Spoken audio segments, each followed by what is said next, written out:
ang mga pasumbingay nga sulti ni Kristo dinhi sa atong mga ebanghelyo nga gibasa, pulos ni siya pag describe iyang gihulagway ang kahimtang sa mga tao sa wala pa siya moabot hangtod nga miabot na siya. Unang naigibutang diri nga gipang salikway kuno tong iyang gipang imbitar aw katong iyang gisugo niya ang uban gani gipang dakop o gipang patay. Mao to sila ang mga propeta nga nag-una kaniya. Niya sa kasuko sa Ginoo matud pa ni Kristo nagpadala sila siya nga sundao, gipamatay sila o gipang sunog ang ilang syudad.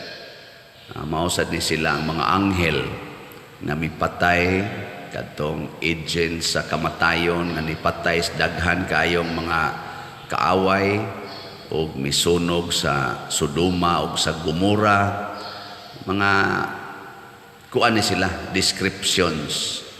Unya niingon dayon siya diri og miadto sila sa lain-laing dapit og ilang giimbitar ang tanan nga ilang makit-an.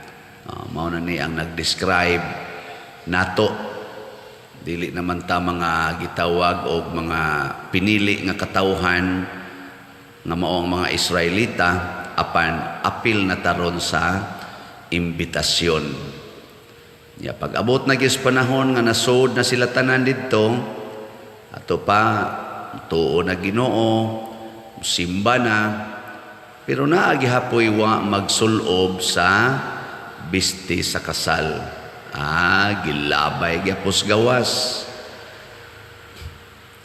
Unsa maning kuanani sabotani nga dili ra kutob sa pagsanong sa imbitasyon sa Ginoo ang gusto niya, kung dili ipahaom gyud nato sa iyang kinabuhi nga papuy-an didto sa langit ang atong kinabuhi.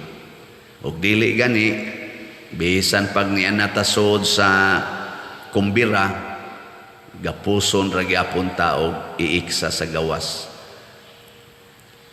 Kining maong kamatuoran nagpailan ni nga unsa man lisod o sayon sundon ang pagdapit sa Ginoo. Sa mas niyang paminaw. Hindi ka no. Lingi ako no imong kauban diya.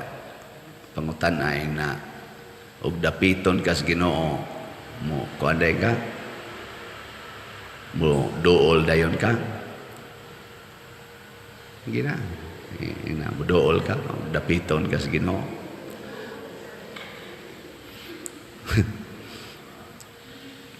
Ang pagdapit sa Ginoo makaingon tang lisod sa doy kay murag mag-istrikto kay tanan niya. Pwede sa natog ingnon nga ang pagdapit sa Ginoo sayon. Kaya nga naman giandam naman sa tanan. Wa naman tay buhaton, giandam na. Ang ato ang pagsanong kanang pag-say yes to God mao nay kinabuhi sa mga santos. Sige lang sila yes. Nya kinsa na may mo limpyo nila, kinsa may mo sulob nila sa bisti sa kasal, ang Ginoo mismo.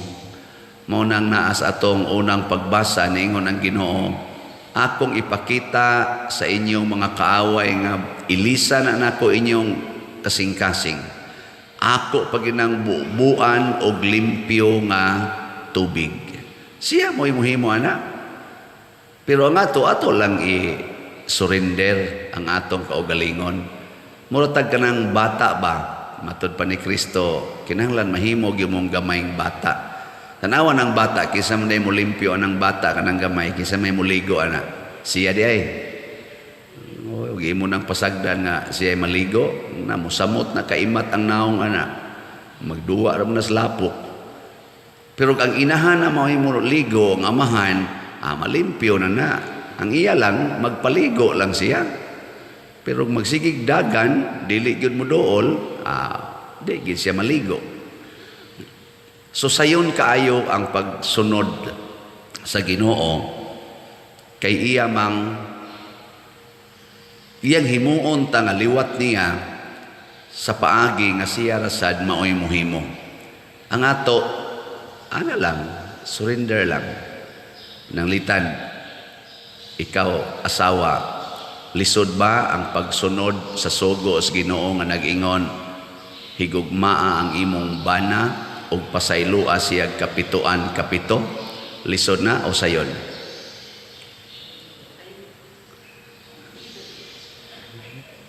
Di man mong tubag. Lisod, sayon.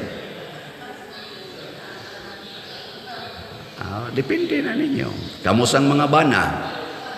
Kung moingon sad ang Ginoo nga higugmaa ang inyong asawa sa kasakit o sa kalipay, sa kahamugaway o sa kapitos, sa panangusa, sa sakit o sa maing panglawas, hangtod ang kamatayon, mubulag ka ninyo. Sa muna, lisod na o sayon? O tumanon lang ginasbana o sa asawa, porting sayo na. Ay magsige man niya ingon ang asawa, sagod nga, mag-antos ko ana. Nagtuod ay kag mag-antos ka. Nga ang imong kasing-kasing ilisan mo na sa Ginoo. Imbis nga mag-antos ka, ganahan naman kayo ka sa mga tamparos, mga patid sa imong bana. Kay ilisan man ang imong kasing-kasing. Ikaw karon kay ang imong kasing-kasing, imo pa man na, kraan pa man na, mao na nga mag-antos gyud ka kay musupak na ana, pero og moingon na ka andam na ko Lord nga magpakamatay, kuhaon na sa Ginoo. Lisan din nagbag-ong kasing-kasing. Di sayon kayo. Ang ato lang is total surrender. Mao bitanan moingon ta sa nang uban natong tubag salmo na magitay kanta ana, here I am Lord, I come to do your will. Diba? Mianhi ako Ginoo aron pagtuman sa imong kabubuton. Amo na itong gianhi dinhi. Dili kay ni ataron din his misa, manimba tas misa, aron magsigig diktar sa Ginoo unsay gusto natong mahitabo sa tong kinabuhi. Di na mao. Ang Ginoo mao'y mo diktar nato unsay atong angay nga buhaton. Bitan na dinhi, sige tagbaligyag slat. Sama na, imbitasyon. Na kay kwarta. Giimbitar ka sa Ginoo, saman, mupalit o dili. O kamo, namuroy kwarta. Niya, pangutanon mo sa Ginoo, palit kag slat o dili. Unsa may nyo itubag? Matod pa diri, naiuban nga paranis akong paranis akong tindahan, ipuhunan ko ni, para nin ako ipalit og balay, ipalit din ako bag-ong mga hayop, mga baka. Imo sa nang desisyon. Imo na. Pero, kinsa may mas hayahay o niya, kadtong mupalit sa imbitasyon sa Ginoo. Nga naman, ang imong gipalit, ticket sa kumbira, ticket or kanang passes para sa kalipay nga way katapusan. Mo nang dako kay ni nga challenge karon sa kalibutan. Unsao nato pag market ang langit. Okay, lingian na imong tupad. Yung na saman gusto kang mamaligyag langit. Sige na. Tingnan. Kaya karon suway ra gog anha na mga mall, kana mga mall ba? Di ba inigdayon imong sud sa entrada pa lang. Nanadihay na nagdag mga ang brochure. Siging baligya ana mga nindot kay tan-awon nga mga condominiums, mga units ba. Day ingon, sir, palit sir. Bag-uning kuan, construct, nindot kayo sir. Kana. Brato rag down payment. Nako ay di man kong palit kay pari man ko. Uy, daghang impari na malit. No. Na may kay musakay og istorya ba? Ariyato ko nung usa ka obispo nga naagi siya aning Red Street ba? Kanang daghan kay magtinda sa ilang kaugalingon nga lugar. Yan katom sang obispo amot di ba kato joke yang istorya. Di ni suway siya pahunong siyang driver. Dong, hunongin ko na sila dong. Pag hunong pundok dayo sakyanan. Sir, ay bago sir. Bago. Ingon siya, wa mo kita nako, obispo ko isa, na-discount bishop, na-discount. Wa ko ni lusot. Way lusot. Kana bang porsigido kay sila nga mo baligya. Porsigido. Nga naman, kay doon na sila gitanaw nga naay benepisyo nga makuha. Doon na pa kayo makabintaha sa benepisyo sa langit. No? Murag, og mangita tag pinakadindot nga lugar, wa na'y maintenance, wa na kay bayronon, ang langit, ang kalipay nga langit nun, pero mamaligya ta.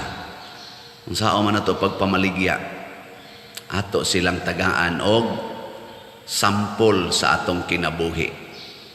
Kanang mga nagkuan diha, kanang namaligya ang mga units o uban pa, ila sad nang isulob-sulob ang mga image diri sa kuan. Nindot sa kay sila tan-awon ba? Di sa na sila mga uyamot kay gnaw. Smile pa imo. Sus, nindot tag smile inig istorya ba? Sila, ora jud ka murag mo kaila. Ka na be. So ay kuno ngadto ron iniguli ninyo sa inyo. Baligyae kuno nang inyo mga silingan diyan sige lang og standby. Baligyae kuno og langit. Sa may unang buhaton, smile. Gisugo taros Ginoo, adtoa sila, imbitara. Ana. Smile mo dito. Labi na ng mga marites kay tanan, sige gilibak nimo, smile. Ngadto tag langit ug maha. Ana. Saman. Sugod na mo pamaligya karon. Og dili gani madag baligya ang pagsimba, baligya lang palit og slot. Indirect man na. Indirect nga mura kag ni-appeal sa misa. Pero testingi ko no.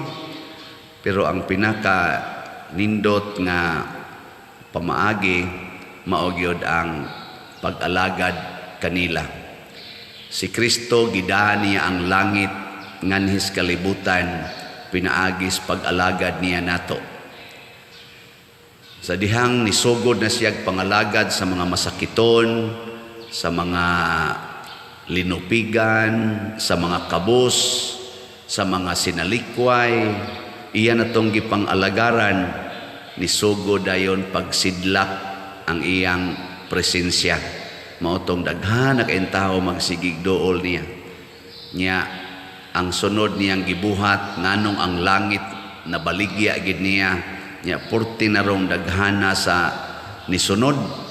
Wa gyud mohunong siging kahalin kay iyang gi pakamatyan ang iyang produkto. Ang produkto niya nga gugma, pasaylo, kaluoy, kalinaw, iyang gi pakamatyan. Una, kung ato ning buhaton ang pag-alagad o ang pagpakamatay sa atong isig katao, labi nas mga nanginahanglan, dali kay mahalin atong produkto nga langit. Muna si San Vicente Ferrer, dako na kay nighalin. Si San Pedro Calungsod, San Lorenzo Ruiz, nganuan, ilag yung agi sa pag-alagad, pag-antos o pagpakamatay tungod og alang sa ilang produkto. Wa sila mahadlok magantos. Kanabitang mga tao nga mulampos sa ilang mga negosyo, kung pangutan-on na nimo mga tawhana unsay nakapalampos sa ilang negosyo, ilag yung gi antusan og maayo. Hapit way mga tulog, antos gyud, hangtod gyud nga ni lambo ang maong negosyo. Pero kana ganing magnegosyo nga on and off, ang itawag nila sa sira-sira store, imbis sari-sari store, sira-sira store, mag-anam ginagka-out. Antusa bayo. Ing kaway halin pa rin, sige lang yung paninda, bahala gaway mo palit. Antusa yun, dugay ana, mahalinan yun ka. Hangtod, mag-anam ginasiyag ka sikat. Ngunang importante kaayo di ay ang strategy na Diyos nun. Una, kanag yung pag-alagad sa atong isig katao. So kamo mga ginikanan, kung gusto mong mamaligyag langit sa inyong mga anak, imbitaro ninyo, alagari sila, antusa sila, o pagpakamatay para kanila. Muabot yung panahon nga mahalinan gyud ka, na agyo'y pipila o di mantanan, daghan gyud sa imong pamilya ang musunod sa imong gibuhat. Basta imo na siyang buhaton.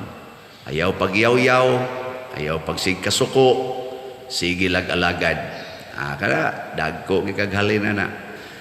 Ang pasabot lang nako, kining pagtuo nga atong gihuptan, ipasa unta ni nato sa nagsunod nga generations, pinaagi sa atong good modeling, sa atong malipayon nga pagpangalagad, malipayon nga pagantos para niining maong langit nga atong gidamgo nga atong sudlan. Kay ang Ginoo way hunong imbitar tanang mga tao, giimbitar ta niya. Sayang kaayo ang maong opportunity. Nabitang tagaan ko anang ticket sa kasal, nya inigtan-aw nako ang venue adto sa Radisson Blu. Father, na kay reserve duha ka seats didto. Nakunindot ang tangiad to sina kay Radisson Blu, kanindot ana niya. Naama sa ko'y sunod nga misa na ko, adi lang ko ni adtoon, pero makaunaon na beta, kaadto na ta ko anida. Napay mo ingon ako, Pader, na ay libre nga duhasad ka kaning kuan persons para sa kanang eat all you can sa buffet sa Marco Polo. Kamu tagaan tamo na lipay mo, lipay oy. Kinindot ana Marco Polo, tagpila na ron dito ang per head ana. Pero mas nindot gyud ang i-offers Ginoo nga langit. Kadto gyud mo mas nindot. Wa na gito'y katapusan. So madasig ta pagpamaligya niini pinaagi sa atong pulong ug atong buhat.